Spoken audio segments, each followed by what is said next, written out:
Well, hello, and welcome back to your virtual tea time. My name is Tori, and I'm your host. And today we have professional golfer Charlie Beljan joining us. Hi, Charlie. Hello. Thank you so much for having me. Oh, it's my pleasure. So I want to tell you a little story about how I met Charlie. I've known of Charlie for a long time.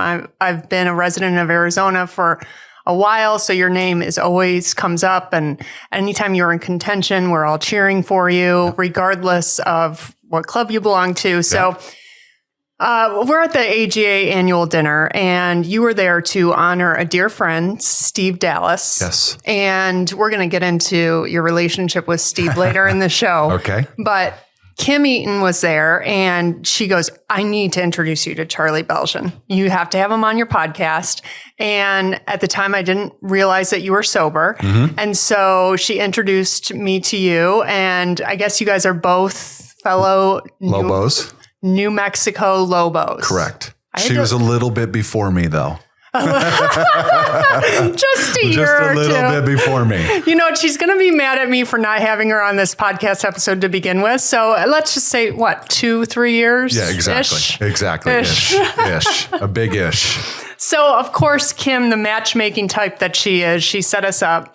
I got your phone number right away, and I'm just so grateful that you're on because you have an amazing story to tell. Well, I thank you for having me on, and that's all I've been trying to do is tell my story so I can save a person here and a person there. And before we get too far into it, I just want to say, watching your stories of those events you put together the last few weeks for the women, I was exhausted watching your stories. So I can't imagine what you went through between packing bags. And I kind of know what goes into that, but never in depth like you've been. But I just want to congratulate you on having the huge success that was. Yeah, it was a blast. And it is quite a whirlwind.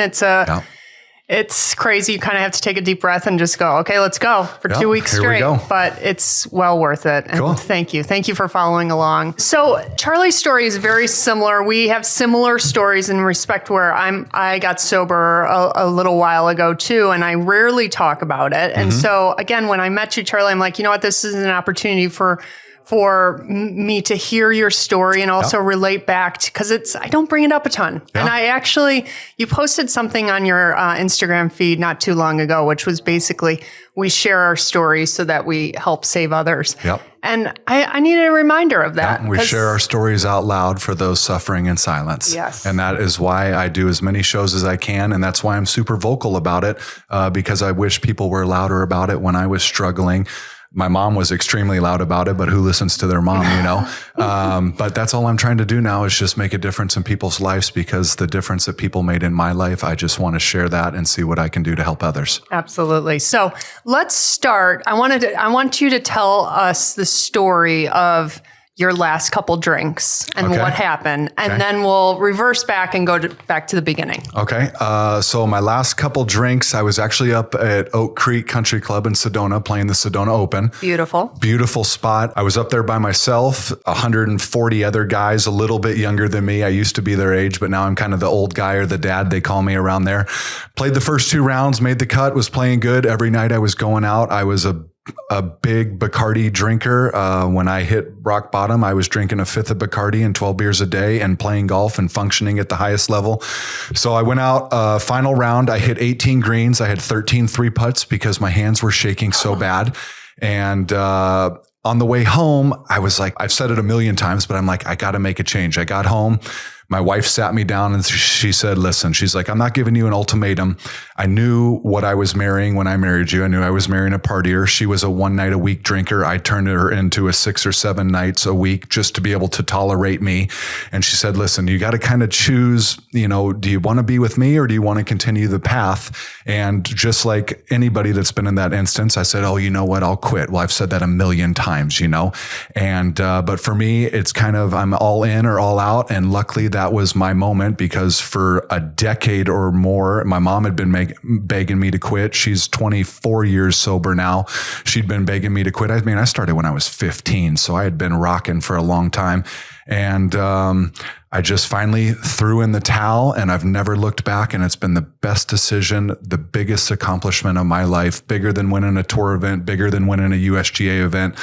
I wouldn't say it's bigger than, you know, having my son, but without getting sober, I don't know if I'd still have my son. Yeah. And I say that all the time too. Like none of this happens if I'm not sober. It sure doesn't. Nope. None of it. Nope. Husband, kids, house. Like and the crazy thing is once I quit, I thought, everything was going to go downhill. For the last 41 months, a few days ago, my life has gone nothing but straight up. Yeah. And so it's kind of hard to argue with the facts, but that was kind of my rock bottom, my moment. I mean, putting has always been a struggle, but when you 3-putt 13 times and you hit 18 greens and you shoot, I don't even remember what it was, 81 or so. Luckily, some of the 3-putts were par 5s that I hit in 2, so I still got out of there with par. But a 3-putt par, man, that feels good. That's a different. That's a different kind. That's a different deal. But that was my moment, and I said I'd never do it again. And lucky for me, I haven't. Yeah. So so you're at Sedona Country Club. Yep. Or was it Oak Creek Country Club? Okay, Oak Creek Country Club. Beautiful course, by the way, my favorite course in Sedona. Yeah. How is it possible that you're swinging a golf club, hitting to the point where you're hitting all the greens? Like, how are your hands not shaking then? And it just was over putting? Was it because you had the anxiety over the putting? I think that's what it was. Yeah. For my whole career, I've been a wonderful ball striker, a terrible putter. The 6 years I was on tour, I never finished in the top 175 in putting. If I just got to 100th, that would have been 25 shots a year. That's a lot. Not only of money, momentum, who knows where it could have taken you, but putting's always been a struggle. Anxiety kicked in. Tee to green is very easy for me. I'm very lucky, I guess you want to call it, but the struggles that I have with the putter, it evens out for sure. Well, I got to say, all the amazing ball strikers I know would love to be some of the amazing putters that they know. Anyway. So you said you were drinking full bottle of Bacardi. Correct. And a 12-pack of beer. On a good day. On a good day. Yep, and that's while you're playing, I would imagine. Yeah. I mean, I can remember if I go back to at Riviera, I lost in a playoff, but on Saturday night, I was in an RV at that time. I was parked up at this beautiful spot, Malibu Beach RV resort. And I was leading the golf tournament at Riviera on the PGA Tour, and I hammered 25 beers that night and went to bed, and then woke up the next day, went about my business, went and had breakfast, warmed up, teed off, got myself into a playoff, lost. And then, and one of your best finishes in your career. Yeah, no question. Yeah. I think I've got a win and 2 or 3 runner-ups in my career out on the big tour. But, yeah, it was just, I had done it since I was 15, so I didn't know any different. But unfortunately, once you get out to the big tour, the opportunities that present themselves are at a greater scale, and you get to do things that you might not have otherwise been able to do. And I was the guy that took full advantage of all those. And unfortunately, I had a great time. Do I regret any of it? Absolutely not. I got some amazing experiences, but more importantly, I wouldn't be the person I am today had I not suffered through what I did. Yeah. Okay, so we're going to get more into your sobriety journey soon, but let's start from the beginning. Yeah. So tell me about growing up playing golf and what that was all about. Yeah, born and raised right here in Mesa, Arizona. I lived on 9 different holes at Alta Mesa Country Club, where I learned the game. Steve Dallas came into my life through there. I started working for him at his golf courses, but I was just kind of one of those kids that was gifted, and I had a great talent. I hit it far. I hit it straight. I was always hanging out with the older kids, so I had to keep up in my game to keep along. Was dominant in junior golf. My folks didn't have the money, so that's where Steve Dallas came into play. My junior and senior year, which is the big time for recruiting, I could only play JGA tournaments. So he shelled out some money so I could travel, show my talent. The first 2 tournaments I go to are Junior World, which is the second biggest one besides the U.S. Junior Amateur USGA event. I finished like 15th at Junior World. All of a sudden I had coaches calling, because before that I was only going to go to Mesa Community College. That was the best I could do. Yeah. Finished like 15th at Junior World, get a little bit of notice from some coaches. Then I go over to the U.S. Junior Amateur at Atlanta Athletic Club, the home of Bobby Jones. They've had a few PGAs there, and I go out and I make about a 60-footer on the 36th hole of stroke play to get into match play. I'm the 57th or 58th seed, and then I run through 6 guys and hold the trophy and the U.S. Junior Amateur Champion. Okay, back up. I got to stop you right there. I didn't realize that was it. Okay, so a 60-footer to qualify into match play. Yeah, if I two-putted it, I probably would have been in a playoff. But, it was downhill, and a guy named Dave Derminio, who's a member out at Desert Forest, he was actually my scorekeeper in that, and I've started to run into him through church the last handful of months, and he always brings it up. He goes, Charlie, that putt was 60 feet downhill with like 8 feet of break, and it went right in the middle. And, that's kind of when you have to say there was something bigger than just me that was watching over me. And then I got through, and at the time I took the most holes ever to win a U.S. Junior Amateur Championship. I think I took like 122 holes. I think 3 or 4 of my matches went into extra holes. Some of them in the semis, I knocked off Brian Harmon, who is the reigning British Open champion, wonderful guy, just a little bulldog for sure. He's a tiny guy, went to Georgia, but I knocked him off, and then beat a guy by the name of Zach Reynolds, who ironically enough, we went into 3 holes in the final match for the championship. We both bogeyed the first extra hole. We both doubled the second extra hole.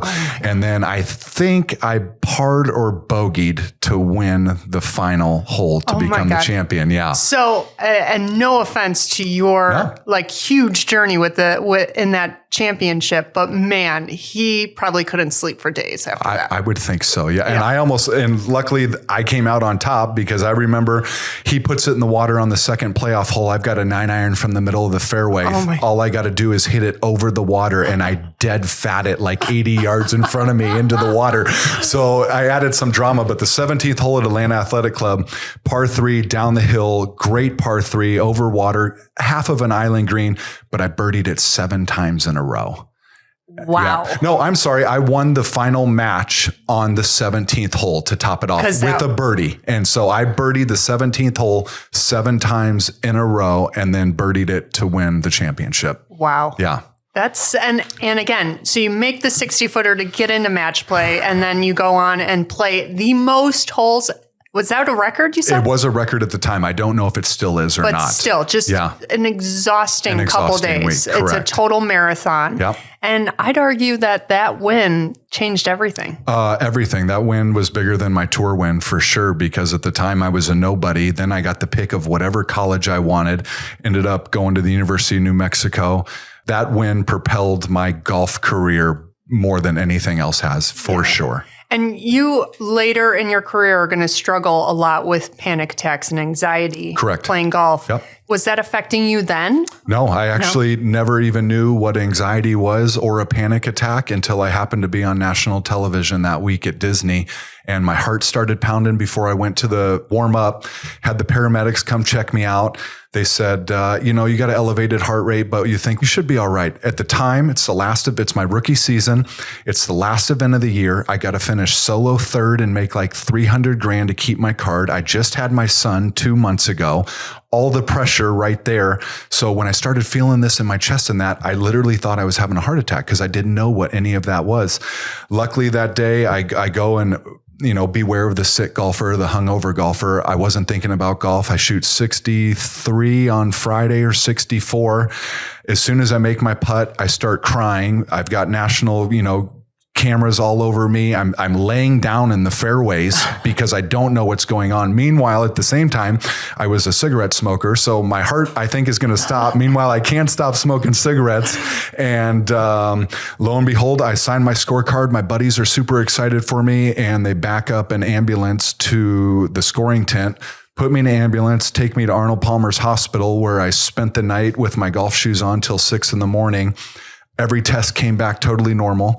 And my agent at the time, Andy Dawson, who's still a dear, dear friend of mine, took me back to my hotel. I got about 2 hours of sleep before I had to show back up in the parking lot. And then I show up in the parking lot and I got cameras in my face. And, that was also another downfall. Not that I was ever a pill guy, but that's when they introduced me to Xanax. And so I started taking that along with the drinking. And then later on, luckily I learned that that's how Heath Ledger and Whitney Houston died, because I was like, oh, let's have a bunch of drinks and then take a Xanax before we go to bed so we get a good night's sleep. At the time, and it's a great idea. It's a great idea. I mean, you can justify anything at the time, So I've definitely had somebody looking over me for sure. And through this whole journey that I've been on. But it's been one heck of a ride for sure. So that win was in 2012. That win was in 2012. So let's back up. When can you remember was your first, well, maybe not your first time, but when you started drinking a lot more on the golf course, when it kind of made a turn from recreational to something? So more. I remember the first time that I got drunk was at a buddy's house in 8th grade. He was graduating. It was a graduation party for him. Like I mentioned, I hung out with a bunch of the older guys because my game was good enough. So I got invited to that.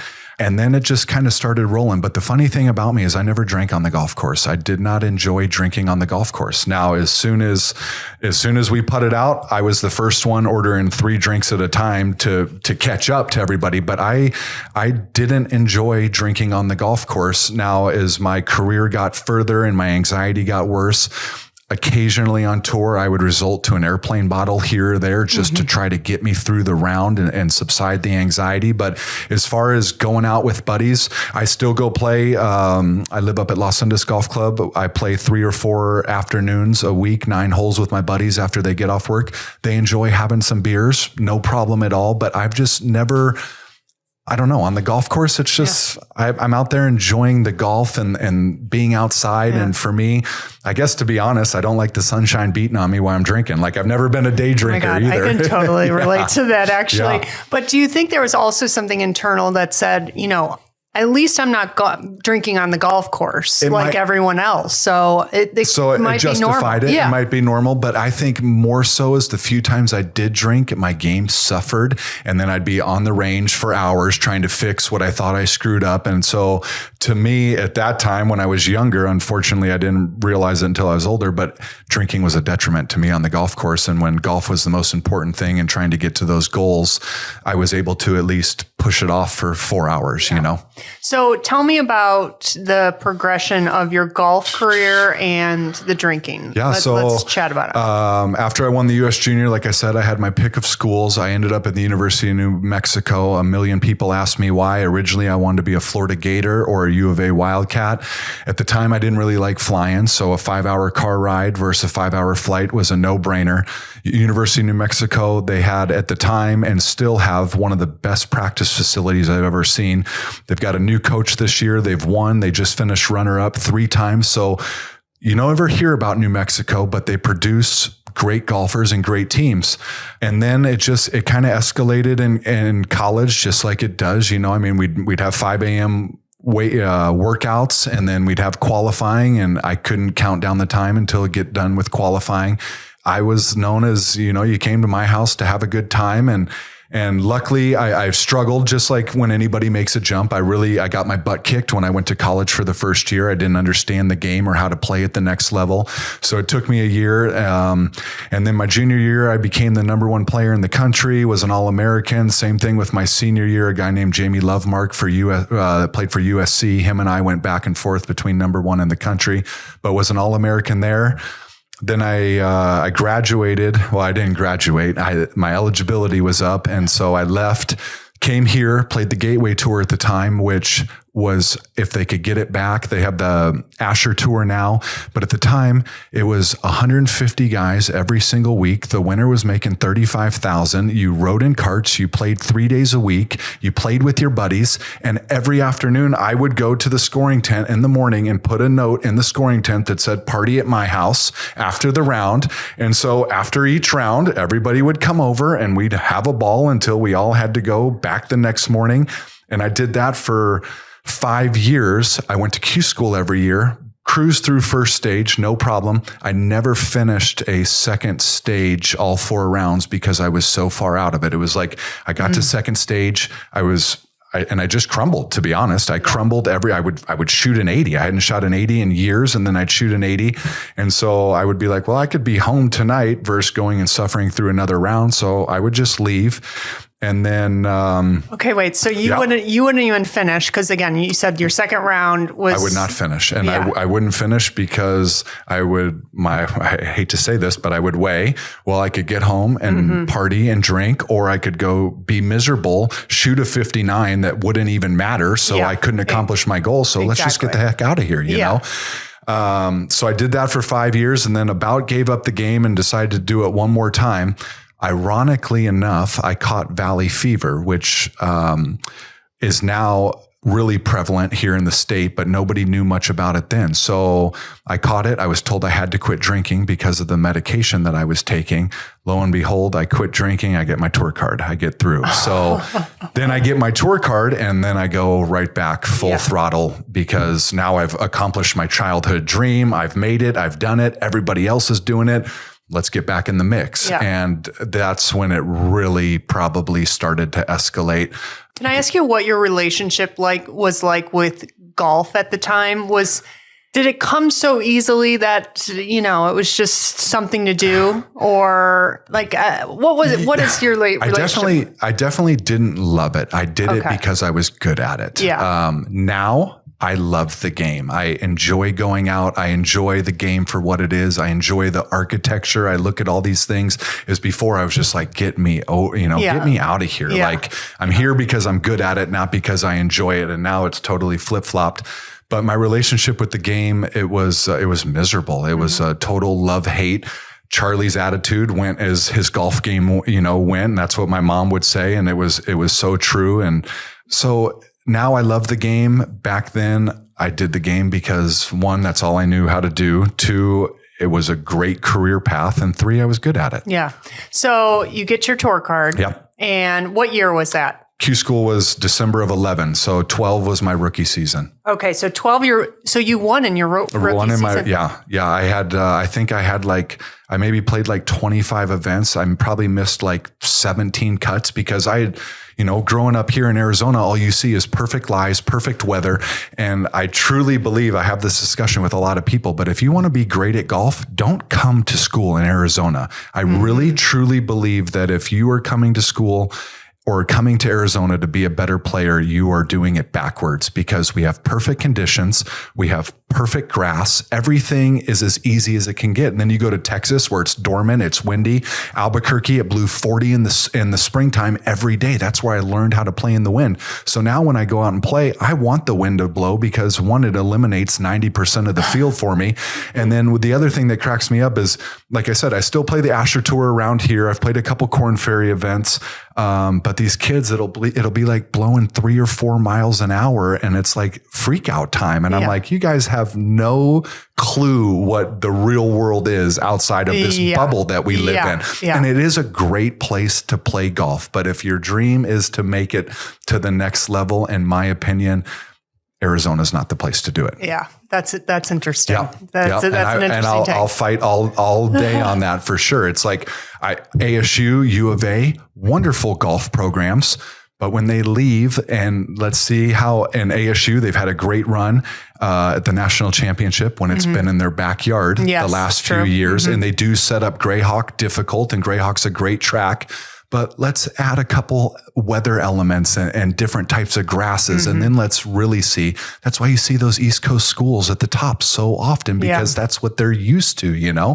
And they actually come out here and they don't know what to do with perfect lies, and you're able to hit spinners from everywhere and stuff like that. So, that's kind of my take on it. So, okay. So your PGA Tour career begins. Yep. You get a win right off the bat, but that's when the anxiety, the panic attacks start. Correct. So tell me about that journey. And did you start to turn to alcohol and drugs to help with that? 100%. And I like I said, I didn't know what a panic attack was, didn't know what anxiety was until I had it on national television.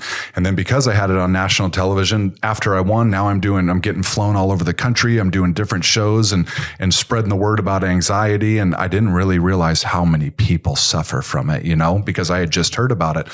I reached out. Ernie Els was one of the guys that I really looked up to. I was the guy that went to the older guys out there because why the heck would I hang out with rookies who've never done it? Why not go to the older people and ask for help and experience? And 99% of them are willing to help you if you just ask, And so I started hanging out with those guys and, they liked to have a nice time. And so we, nice dinners and stuff like that. But then the anxiety would show up the next morning and it would cripple me and I couldn't feel my hands and my golf game went downhill. Well, the way I got rid of my anxiety was as soon as the 18th hole, you go into a locker room on tour and there's coolers full of beers, there's full bars. And so there is. I would pony right up next to Boo Weekly. And that was the first time I tried my very first moonshine. It was with Boo Weekly in Memphis at the bar after our round. So it was like, of course it was with Boo. Yeah. And then, they have these, sponsor value things that you got to go to on tour where it's really just cocktail parties and you're there to mingle and make the people that paid all the money and the sponsors and that feel good. So what are you going to do? And, you're only required to be there for an hour. And I was the guy that was there until the last person. And the tour loved me for that because I was there and, entertaining and doing that. But it just started to spiral. And then the anxiety would get worse and worse. And then so I would drink more and more. And then it'd be to the point where like, if I bogeyed the first hole for the next 17 holes, that's all I would think about. Then it got to the point where if I didn't play a first round, I'd look at my caddy and be like, are we leaving? I'd be like, yeah. And I would pack up and leave. No problem. No shame. No nothing. I'd go right in on a Thursday. If I teed off in the morning, Thursday at lunchtime, I'd clear out my locker. I'd pay the locker room attendant and I'd fly either to the next week or if I had my rig, we'd go park it somewhere and have a good time. So wait. So meaning if you didn't play well round one, I'd quit. Yeah. Yes. Yeah. Okay. Yeah. Which is a horrendous habit to get into. And this guy, Mike Dunphy, who's been with Cleveland Shrixon, gave me my first set of free wedges after I won the US Junior. He came into town and had a sit down talk with me and I never did that again. So instead of not doing that, I just made myself more miserable and suffered through it, which meant as soon as I got done. And like when I say like I'd order 3 drinks, I would literally order 3 or 4 Bud Lights because I would drink them so fast and I did not want to wait for the waiter or whoever to bring the next one. And so that was the guy I was. And then it just kind of spiraled and then I won and then I finished second at Green Brier and third at Pebble. And so I kept having 1 or 2 instances a year that would keep my card. And it was funny because my rookie season, I'm at Pebble Beach and Steve Jones, who won the US Open, plays out of Mesa Country Club here. He came up to me and said, "Kid, do you mind if I sit down with you?" And I'm like, "Yeah." And he says, I'm just going to tell you something. He goes, if you think that you're going to come out here and be a Dustin Johnson or a Tiger and, play well every week, you have another thing coming. And I'm like, who are you to tell me that? I just got here. Listen, Jones. Well, let me tell you, for the 6 years I played the tour, I played well like 5 weeks a year. And that's how I kept my job, That's more normal. That's more than normal. Tiger and Dustin. That's what makes Tiger and those guys that do it week in and week out so incredible. Tiger Woods' cut of 150 or 60 or whatever it is, in my opinion, will never be touched. We're looking at Scotty Scheffler right now, which if he maintains this track, he could go down in the history books as one of the best, but the guy would have to not miss a cut for like 13 more straight years just to tie his record. That's crazy to even think about, Okay, wait. So how many total events did you play? Like roughly 150 maybe. Or not rounds, sorry, tournaments. Roughly 150. 150 tournaments. Yeah. It would only take 5 or 6 or a handful of them to keep your card and keep it going. Yeah. And the worst thing was when I would play well early in the season, like, Riviera, the year I finished second, or Pebble, the year I finished second.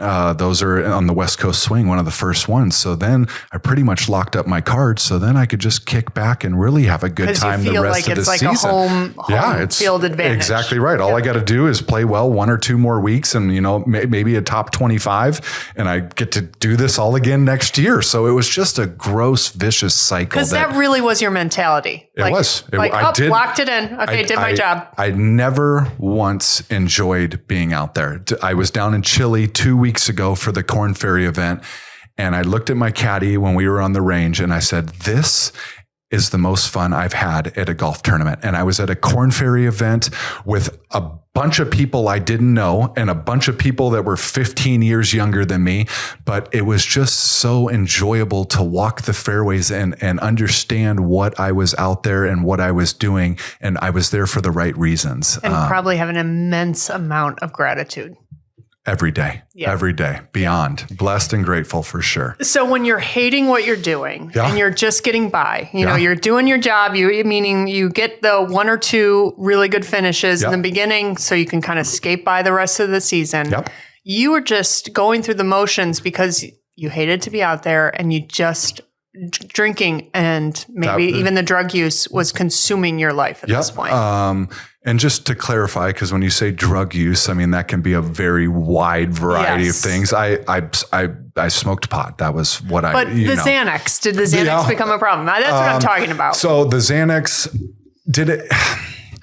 No, I would not say. I would say the Xanax was, I would take one before I teed off, and then I would take one, unfortunately, before I went to bed after a big night of drinking because I thought that would make me sleep better. So, no, I would say alcohol was your drug of choice. Alcohol was my drug of choice for sure, 100%. And boy, I couldn't wait for my lips to hit it. Now it's like, now I go out and when I can have a Diet Coke with crushed ice and a short glass and a lime and that hits my, that hits my lips, it's like the great, like I fiend for a Diet Coke or a Coke Zero now. And I'm like, oh my, and it doesn't even make me feel good. I'm like, no wonder I just grabbed to that booze, you know? It makes you feel really good at the time, but the next morning. So continuing 2015, I'm in Houston and I've got an afternoon tea time playing with Lee Westwood and Charles Schwartzel maybe. And I go to turn the doorknob on my hotel room door and I can't turn it. I was literally crippled by the anxiety. So I called my caddy. He came over to the hotel room. He took me to the tour has 2 big 18-wheelers with chiropractors, doctors, stuff like that in there each week for us. They do a wonderful job. I went in there, kind of explained to him, and I took a leave of absence from the tour for mental health issues. So now this is in 2015. Now I take a leave of absence from the tour. The tour is now, because of how much money I've earned, they're paying me $20,000 a month tax-free. And I have really I'm just like, I have an open door policy at my house, whether it was 8 a.m. or 8 p.m. People always coming over. We're having a great time. I'm able to call any golf course I want and take my buddies out. Mm-hmm. And it was just, I was so young and immature and didn't know what I didn't know. But that's probably also why I got to where I was at, is I just kind of freewheeled it and eventually ran into the wall. Did you have the same caddy the whole time or? No. So the caddy that I finished with, Ricky Romano, was a great friend. We met in college. We were really good friends on the Gateway Tour. He kind of started hanging out with the wrong crowd, doing the wrong things. We parted ways. Nothing ever happened between us. And then I won with this guy named Handlebar who'd been out there for like 35 years. He was 63 or 4 when we won. That was his first win. So I won with him and then we ran into some issues and I had to unfortunately let him go. And then he never caddied again. I mean, he was at the end of his rope. Yeah. But Ricky Romano came in. And so I'm driving from Pebble Beach in my RV down to Riviera. And I'm like, who am I going to have caddy for me? Because I just let this guy go. I was hiring a new caddy each week, didn't like him, got rid of him. So I'm like, who am I going to call? And I'm like, the best putter I know is this guy, Ricky Romano. So I called him up. He's like, hey, you want to come over? Great to hear from you. I haven't talked to you in a year. You want to come over for the game tonight and catch up? And I said, as a matter of fact, I need you to get in your car and I need you to be in LA tomorrow at like 6 a.m. because I'd like you to caddy for me. He's like, really? So he shows up to my rig at about 2 a.m. We play with Ernie Els and Retief Goosen the next day in a practice round. His eyes are as big as can be.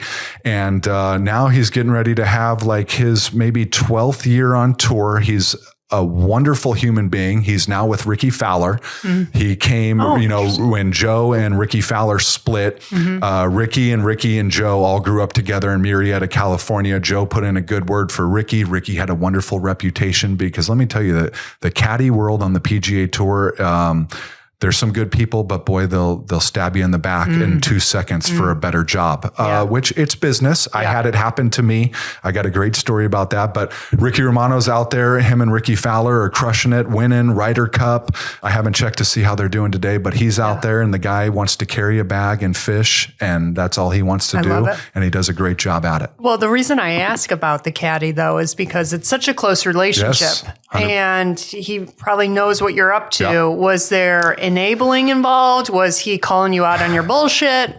So Ricky was my caddy part-time and my babysitter full-time. When we would go out at night, he'd be the one to stay in control, to make sure we got back to the rig, to make sure I didn't do anything, nothing happened to me. Then when we'd miss the cut or the week would finish, we'd get in the rig, drive to the next spot. He drove at night so I could sit passenger and get smashed. I liked getting up early because, to be honest, I drank so much that like 6:30 or 7 was the limit for me, PM, because that's when I would pass out. So I'd get up at 3 a.m, refreshed after 8 hours of sleep. I'd start chugging down the road, driving while he stayed in the back and slept, and we'd go to the next spot and we would do it all over again. So he was a wonderful caddy and a wonderful human, but unfortunately, I hate to say it, he was a babysitter for me. Yeah. Okay, so we have time for you to tell us the story. About? You said you had a wonderful story about, was it Ricky or another caddy or? Oh, shoot, I just said that. What did I say? Yeah. Oh, about the backstabbing and the caddy. So just real quick. So I'm at the Green Brier, my rookie season, and I've got this guy caddying for me who is a friend, and we were all in our rigs together. And when I say rigs, RVs, there was like me, John Daly, Rory Sabatini, Jimmy Walker, Jason Day. We all parked together, barbecued together. Why everybody on tour doesn't do it, I don't know. You have your same bed, you have your clothes, shower, washer, dryer, all your stuff. It's the greatest idea. A lot of fun. And community, a lot of fun. even. It's a community for sure. And so it's a Wednesday night. I've got an 8 a.m. tee time on Thursday, and my caddy calls me. He says, "Hey, I need to come see you real quick." So he comes over and he says, "Hey man, I gotta dump you." And I'm like, "You got a what?" And he's like, Roy Sabatini just offered me a deal that I can't say no to. And I said, "All right, man." And I said, "I understand it's business. I mean, it's my rookie season. Who am I to really, I didn't know the ropes. I didn't know anything." So we're at the Green Brier. He hooks me up with this guy, Handlebar, who I ended up winning with 3 months later. But they missed the cut, and Handlebar and I finished runner up. And so it was kind of like the ultimate deal. You were leaving me for better pay, which I get it. I mean, that's how the world works, but it was nice to just shove it right back. Absolutely. For sure. Okay. So let's fast forward to Oak Creek. So this all happens. I mean, years and years of being on tour. Yep. And when did the tour end? Like when did you lose your status? Remind us. So when I came back from the mental health break, I played 4 events to earn a certain amount of money. And so for those 4 events, I brought a different one of my best friends out and their wives, and we made it a trip because I kind of knew I was at the end. I didn't have the work ethic anymore. I'd never really had the love for the game.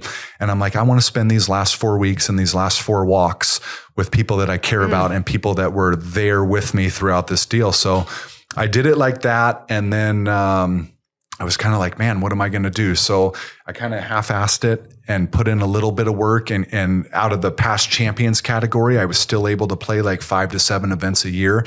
And I kept that up till about 20 or 21 because I'd go in, I'd make a cut here or there, which then I reshuffled to the top. And so I kind of stayed in the mix, but it was more of like, they would just call, say, "Hey, you're in the event." I'd go. Really could have cared less. You know, for me, it was like, "Oh, we get to go on vacation," and you know, you weren't grinding it out on the range. It was not grinding. I mean, half the time I would show up on Tuesday so I could hang out on the beach. Because when you're in the past champions category, we say you get to play the island tour, you get to play the Punta Cana, the Puerto Rico, the Bermuda. So you get to go play the island tour. So now I was like, oh, we'd show up a few days early to sit on the beach and have some cocktails, and then we just had to make sure we showed up on Thursday, you know? And when I look back now, it was like, man, I squandered this opportunity that everybody begs for and works for. But like I said, I don't regret it. And if I wanted to, my game has never been better than it is right now.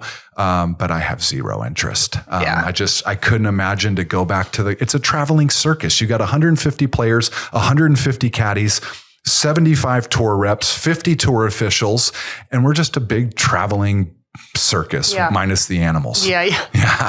For sure.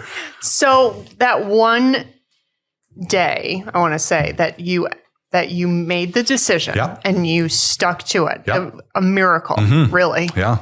You said you didn't go to AA meetings. My journey's more with AA. So that was how I remained sober. So tell us about what has carried you through since that you made that decision. So quick backstory about kind of my personality is at the Green Brier as well. Another year, I'm sitting there and I've got this terrible cough going and I'm smoking a cigarette, and Tom Watson, I'm hitting balls next to him, and he turns around and he goes, "Hey kid," he goes, "don't you think that cough would get a little bit better if you quit smoking?" And so I turned to my caddy and I said, "Ricky," I said, "I'm never having a cigarette again." And meanwhile, Ricky always kept like an extra couple packs because God forbid we were to run out. And he laughed. And since that day, July 1st of 2016, I've never had another cigarette. It was like I had that moment. Yeah. So I had that moment with the booze. Just like all of us, I said I'd quit, or I'd cut back. I'd only have 2. Well, the 2 would be 99% of the, Bacardi to the top of the solo cup. And that's how we justified 2. But I would start shaking and jonesing like at 3:30 in the afternoon. So I would put in some ear pods or something, and I would find on YouTube something about sobriety, and I'd just go for a walk. And sometimes it would last 10 minutes. As I progressed, sometimes I'd walk 7 or 8 miles just listening and getting into it and really resonating what they were saying. My mom is an AA person. I still go with her to get her chip, but I did not do that. But for me, when I've made decisions about anything in my life, I've kind of done it by myself. And so I knew that I had the willpower to do it. And so I just kind of started to do it. And then after the withdrawals in a week or 2, I really started, I'm like, man, I feel good. All of a sudden my anxiety's gone. Now I'm not having to take Xanax. I'm not popping Zoloft. I'm not taking all these other garbage pills. And I just started to feel better and better. And so I just continued. I'm like, if you're feeling better and better, why wouldn't you want to, especially when you've been miserable for so long? And so I just continued, and I lost a lot of friends for sure. I have 4 or 5 close friends when I used to think I had 30, but the relationships I have with them now are something I would never trade. The social, they want someone to drink with. They want somebody to drink with 100%. And all these people that I thought we were super close friends in that, and not to knock on them as people, but really the only thing we had in common was getting hammered and gambling, on football or that during the season. But I kept seeing me being a better person, and more importantly, a better father. I used to be the guy that if there was a big football game on Saturday or Sunday, I'm divorced from my first wife who I had my son with. And we got divorced when he was young. So Marlise, my wife now, we've been together about 10 years. She came in at a very early age. So Graham only knows the scenario that we're in now. And, but I was the guy that if there was a big football game Saturday or Sunday, or gosh forbid something on Wednesday, I would make sure that I didn't have my son during those times because I didn't want to have to be responsible and not be able to go completely crazy. Just and thinking about yourself. Exactly. That's all you do. You're the most selfish person there is. And so now he's the most important thing to me. I'm the only parent that's there at every practice, and I'll never coach him because I've watched too many parents ruin it for their kids, whether it's golf, baseball, whatever. Either the parents push them too hard, or they're trying to live vicariously through them, through a dream that they had and couldn't fulfill. And so I've never wanted to be that guy, but I'm there at every single thing. So he knows that I'm there. But I just started to become a better and better person, and everything was snowballing instead of downhill. It was going uphill. And I'm like, wow, this is pretty good. The social thing was really hard. I went from Mr. Social, Mr. Outgoing. When I walked into a party, the whole place lit up. We took it up another level to now I became a listener, and I learned a lot about people from just listening, especially when they start to drink and the things that start to come out of their mouth. So now my rule of thumb is if a party starts at 5:30, I show up at 5:15 when everybody's the most relaxed that they're going to be. And as soon as somebody tells me the same story twice, I leave. And you might kind of laugh at you're laughing at that because but I was guilty. I told the same story 10 times, and every time it got better and better and more exaggerated. And, so everything in my life, it was hard at first. I'm a believer that you are a decision and a little bit of discipline away from completely changing your mind. But we live in a society where everybody wants it now with no work. And that's why there's so many people struggling because they're not willing to put in the work. They would rather just keel over and do what makes them comfortable. But I just started to become a better human being. And then I started mentoring people. I've got like 30 people I mentor right now. So then I was like, well, I'm really helping the sobriety world. What can I do to help the golf world? So like 6 weeks ago, I went onto the Arizona Golfers Facebook page that has like 15,000 followers. And I'm like, hey, would people be interested in taking lessons? Just throwing it out there. Well, the next time I opened up social media, my phone was out of control. And so now I have been teaching 2, 3, 4 lessons a day, something 7 weeks ago I said I would never do. And when somebody comes up to me, it's weird because one, I feel more pressure teaching in that 1 hour than I've ever felt on the golf course, because when you come and see me, I want you to leave with a smile on your face and feeling like you accomplished something and you can go play golf tomorrow better than you did today. Hard with a golf lesson. Which is really hard to do. And so I feel a lot of pressure. And, a lot of people come to me and I'm like, hey, don't be nervous. I'm not here to judge you. I'm here to help you. But it's hard for them because I remember the first time being on tour and getting paired with these guys. I was like, oh my gosh, I've been watching these guys on TV my whole life. And so it's different and I understand it.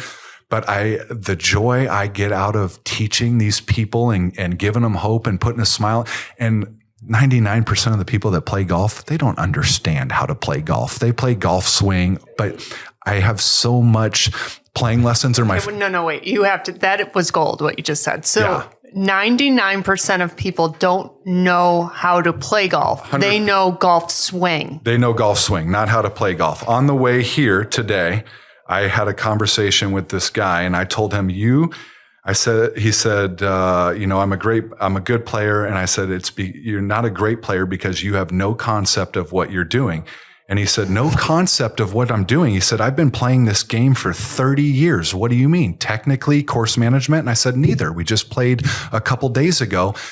So and I really didn't understand the game and I played it at the highest level until the last 4 or 5 years. Like there is so much more to golf than golf swing. That golf swing is such a little part of it. When the pin's on the left side of the green, you have to miss it to the right so you can get it up and down. You have to take the club off the tee that even though it might not go the furthest, it's going to take the double bogey out of play. And there's so much. So playing lessons are my favorite because I will sit there and tell you and they'll be like, I never even thought about this. I'm like, well, I know that because I played at the highest level and I didn't think about this or learn it till 4 or 5 years ago.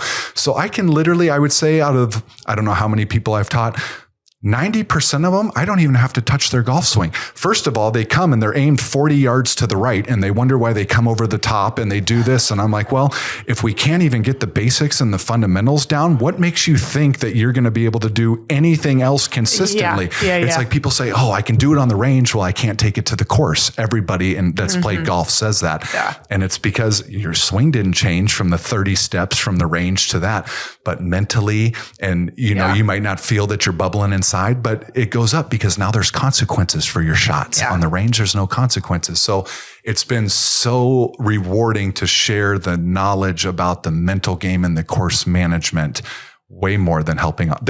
I would say I'm very illiterate when it comes to the golf swing. But I can get you to hit the fairway and hit the green and think a little bit differently. And then all of a sudden your handicap drops 10 shots and you're like, well, he didn't even change my swing. Didn't have to. You get excited about teaching golf. Teaching golf. Exactly. I don't want, if I had to teach swing, like everybody. That sounds actually terrible. It sounds terrible. Swing. And I've maybe, let's make up numbers. I've maybe given 75 lessons over the last 5 weeks. I think I've taken 2 videos because people have asked me to, because I refuse to show them their golf swing on video. Like I see other coaches in that, and by no means am I knocking other coaches. They definitely have way more knowledge about the golf swing than I do, but I've got way more knowledge about the game of golf and how to play than they do. But I'm like, why am I going to show you something about your swing when in 10 minutes on the next hole, it could look totally different, but produce a better shot. Like, in my opinion, these people, they get caught up. And the other fad that is killing everybody, in my opinion, is these stupid launch monitors.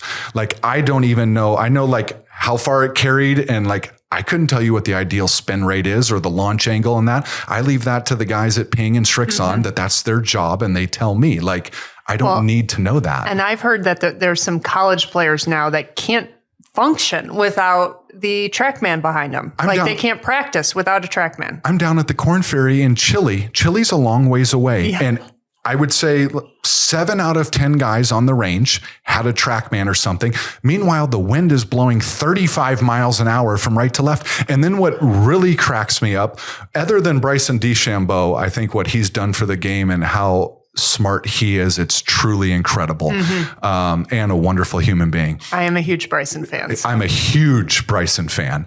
But these people, and then I see them taking it on the course and putting it down while they're on the course. And I'm like, 1, I don't have the patience to wait on you while you do this. But 2, what are you getting out of this? And you look like a clown carrying a suitcase around down the fairway. People let's not do that. Sometimes technology makes things harder and makes things worse and more complicated. And I feel that that's where we're at in golf. Well, you brought it up before I could ask you about it, but it's very clear to me that teaching is bringing you joy. And it's like a newfound joy that you never knew you had. I wouldn't say it's the teaching. I would say that when I was on tour, I was the most selfish asshole that there is because you had to be. Your time was so limited. And if you let people, they would pull you in 1,000 different directions.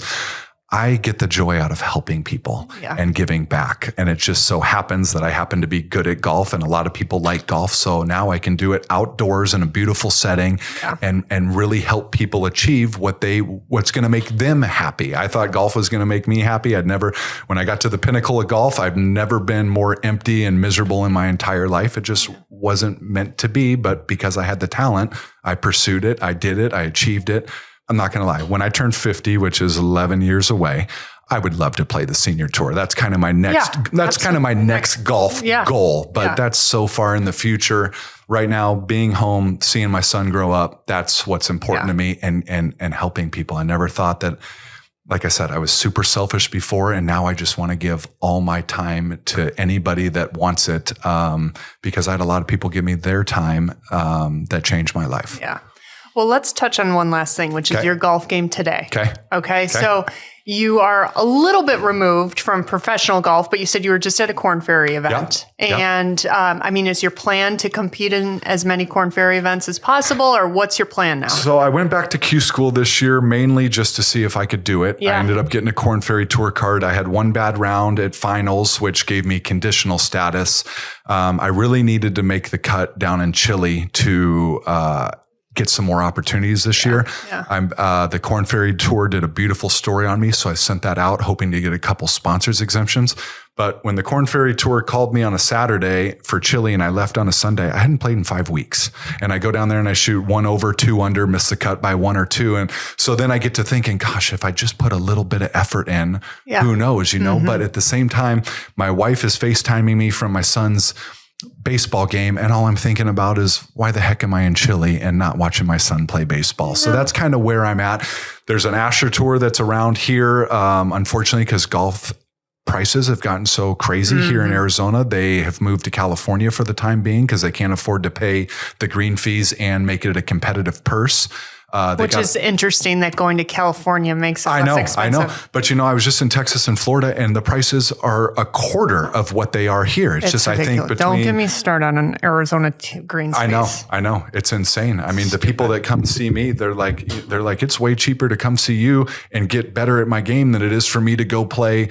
And not knocking any courses, but a Papago or a Cocapelli or whatever it is, because it's become insanity between COVID and getting everybody out and wanting to play golf. And now all the people that we have moving here, it's sad because it's become unreachable for a lot of people. Yeah. And so I ask you about your golf game though, because you know what it takes. And do you feel like you're willing to put in the work, or, you have the long-term goal of being on Champions Tour? You're right. So what's your plan as of today? As of today, I'd really like to build this teaching thing. I'm doing well here at Los Sendas teaching. I just finished building a home up at Torreon, so I'm hoping to do my thing up in the mountains to escape.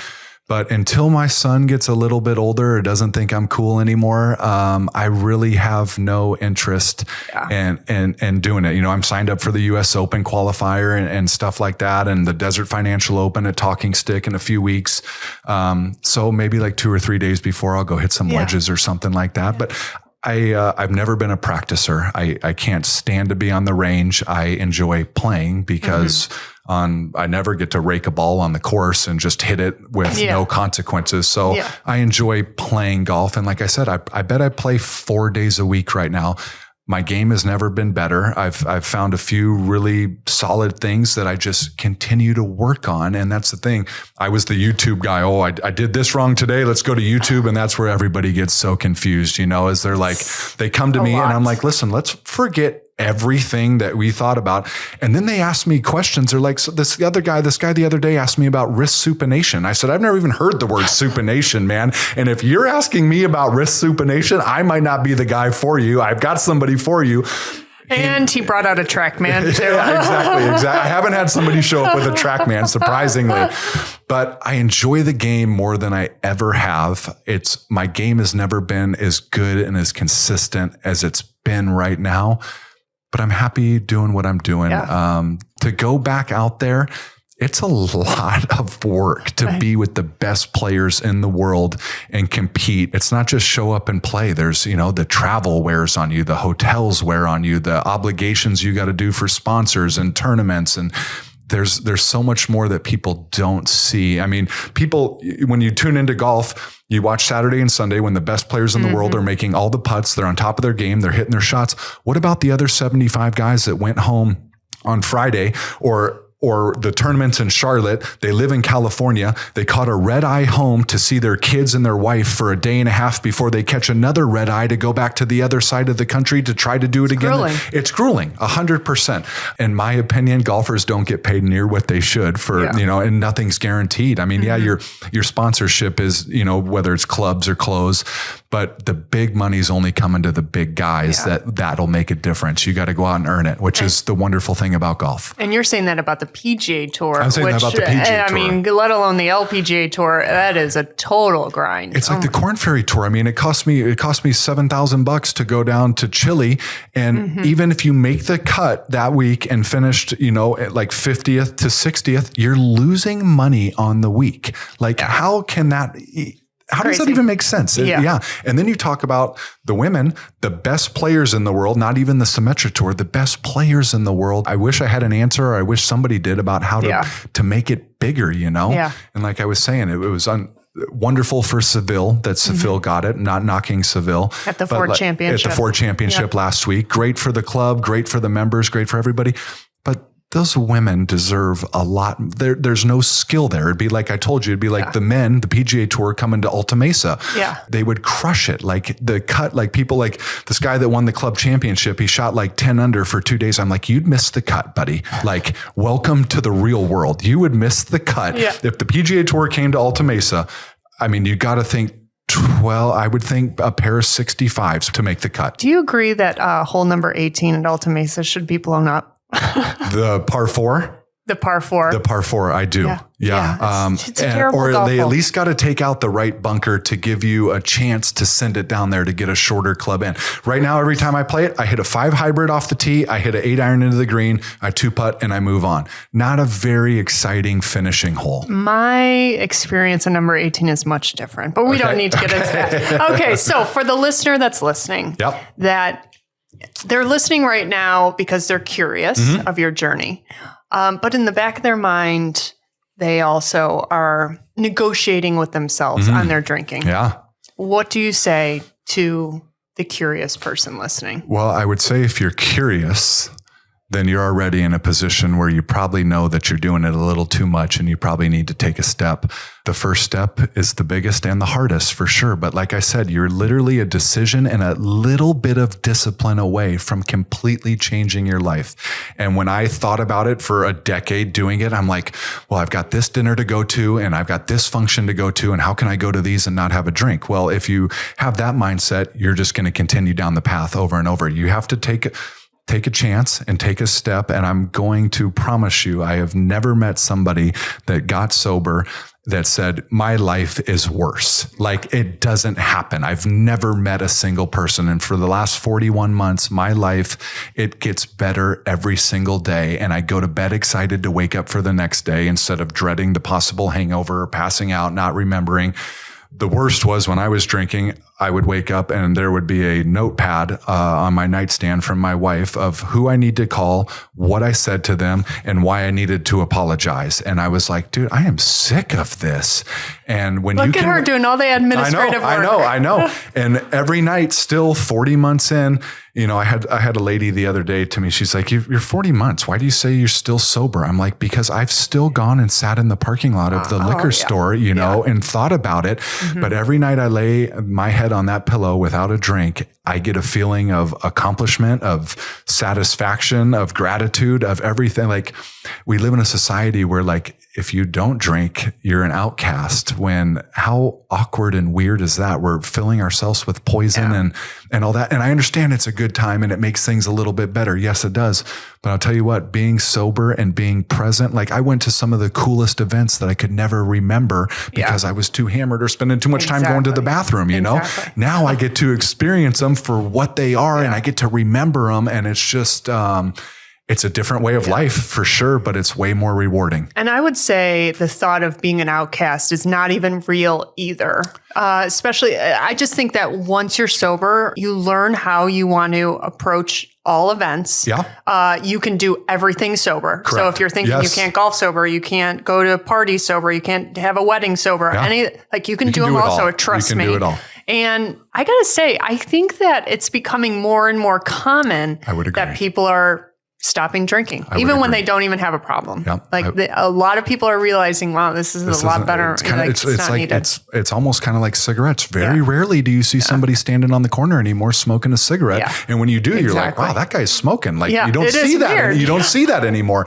And I would agree 100%. The millennials and that, I don't think have near the appetite to drink like, you know, the other generations for sure, which as a whole, it's better for everybody. Yeah, for sure. Charlie, thank you for being on the podcast. Thank you very much for having me. Oh my gosh. I thoroughly enjoyed it. I know I am 100% positive you are going to help so many people, not only the ones listening to this podcast, but you have a very long, amazing journey ahead of you. And I look forward to it. Oh, cool. Thank you, Charlie. Thank you, ma'am.